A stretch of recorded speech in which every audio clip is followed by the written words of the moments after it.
기도하는 자에게 주시는 하나님의 약속 기회, 축복, 은혜를 여는 기도의 능력. 여러분, 안녕하세요. 오늘 우리는 삶을 근본적으로 변화시키는 강력한 통로에 대해 이야기하려 합니다. 바로 기도입니다. 많은 분들이 인생의 막다른 골목에서 좌절합니다. 아무리 문을 두드려도 열리지 않는다고 생각합니다. 기회가 오지 않는다고 탄식합니다. 하지만 성경은 분명히 약속합니다. 기도하는 자에게는 하늘의 문이 열리고 그분의 자비하심이 임하며 상상할 수 없는 큰 복이 예비되어 있다고요. 오늘 이 시간 성경이 우리에게 약속하는 세 가지 선물을 함께 나누고자 합니다. 기회, 축복, 은혜. 이 세 가지는 기도하는 자에게만 열리는 하나님의 특별한 선물입니다. 지금부터 시작하겠습니다. 첫 번째, 기회입니다. 구하고 찾고 두드리라. 기도는 기회의 문을 엽니다. 세상이 말하는 기회는 운이나 타이밍의 문제입니다. 하지만 하나님이 주시는 기회는 다릅니다. 그것은 우리의 지식과 능력을 초월하며 아무리 노력해도 열리지 않던 담을 허무는 신적인 개입을 통한 기회입니다. 마태복음 7장 7절에서 8절 말씀입니다. 구하라 그리하면 너희에게 주실 것이요 찾으라 그리하면 찾아낼 것이요 문을 두드리라 그리하면 너희에게 열릴 것이니 구하는 이마다 받을 것이요 찾는 이는 찾아낼 것이요 두드리는 이에게는 열릴 것이니라. 이 말씀은 기도하는 자에게 하나님께서 주시는 기회가 어떻게 다가오는지를 단계적으로 보여줍니다. 첫 번째 단계는 구하라입니다.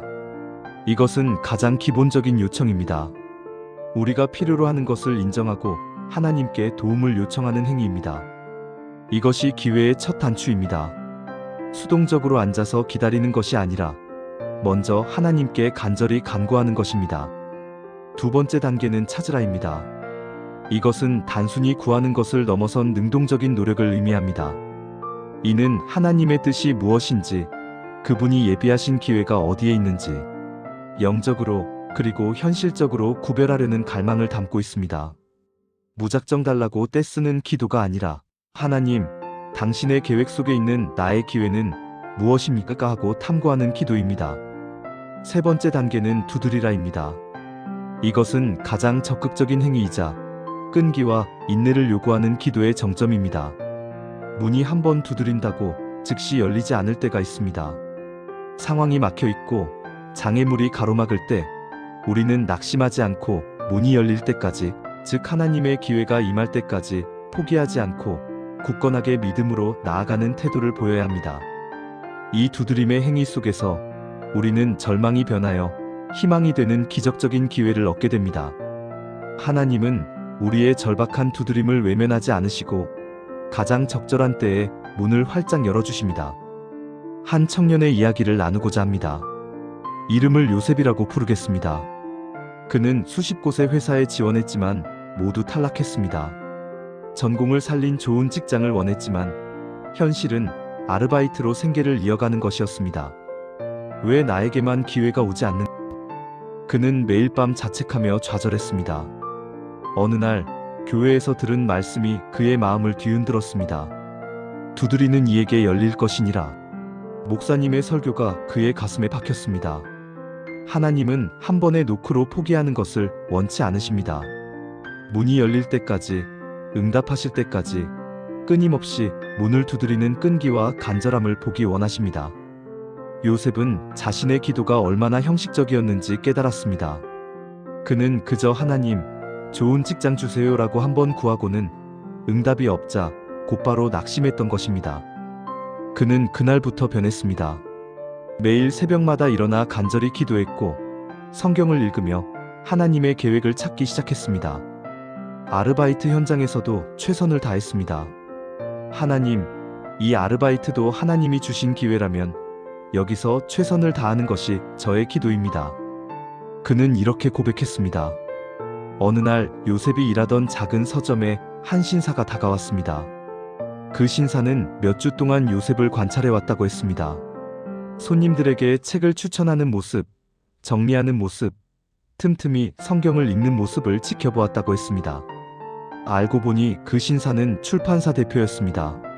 신뢰할 수 있고 성실하며 열정이 있는 사람을 찾고 있었습니다. 함께 일하시겠습니까? 그가 제안했습니다. 놀랍게도 그 출판사는 요셉의 전공과 깊은 관련이 있었습니다. 요셉은 그 자리에서 눈물을 흘렸습니다. 수많은 대기업의 문을 두드릴 때는 보이지 않던 기회가 하나님을 찾고 그분의 뜻 안에서 끈질기게 두드렸을 때 가장 예상치 못한 통로를 통해 열린 것입니다. 예레미야 33장 3절 말씀입니다.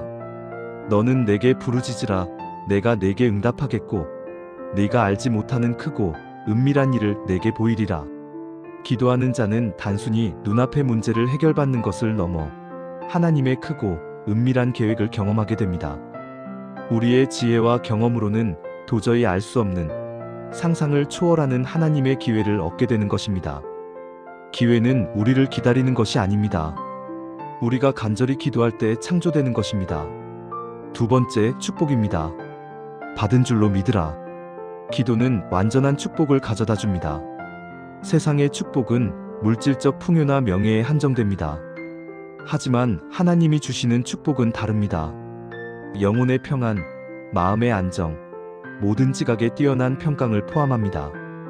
이 축복은 우리가 이미 받은 줄로 믿을 때 현실이 됩니다. 마가복음 11장 24절 말씀입니다. 그러므로 내가 너희에게 말하노니 무엇이든지 기도하고 구하는 것은 받은 줄로 믿으라. 그리하면 너희에게 그대로 되리라. 이 말씀은 기도 응답의 핵심 원리를 말합니다. 바로 믿음입니다.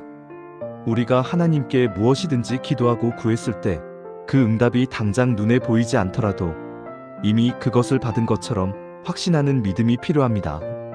이것은 단순한 긍정적 사고가 아닙니다. 이는 기도를 들으시는 하나님의 신실하심에 대한 절대적인 신뢰입니다. 축복을 구하는 기도는 우리가 무엇을 얻었는지에 대한 믿음에서 시작됩니다. 축복은 미래형이 아니라 현재 완료형입니다. 언젠가 주실 것이 아니라 이미 나에게 주셨다는 믿음의 선포입니다. 이 믿음이야말로 축복을 현실로 만드는 강력한 힘입니다. 받은 줄로 믿는 순간 우리의 시선은 결핍이 아닌 풍요로, 염려가 아닌 평강으로 옮겨가게 됩니다. 미영 자매의 이야기를 나누겠습니다. 그녀는 평생을 불안과 염려 속에 살았습니다.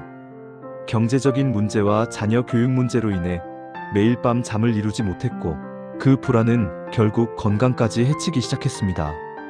그녀는 열심히 기도했지만 기도를 마치고 돌아서면 다시 현실의 무게가 그녀를 짓눌렀습니다.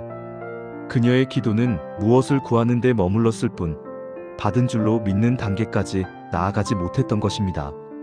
하루는 그녀가 읽던 성경책에서 마가복음 11장 24절이 유난히 눈에 들어왔습니다. 받은 줄로 믿으라 그리하면 너희에게 그대로 되리라.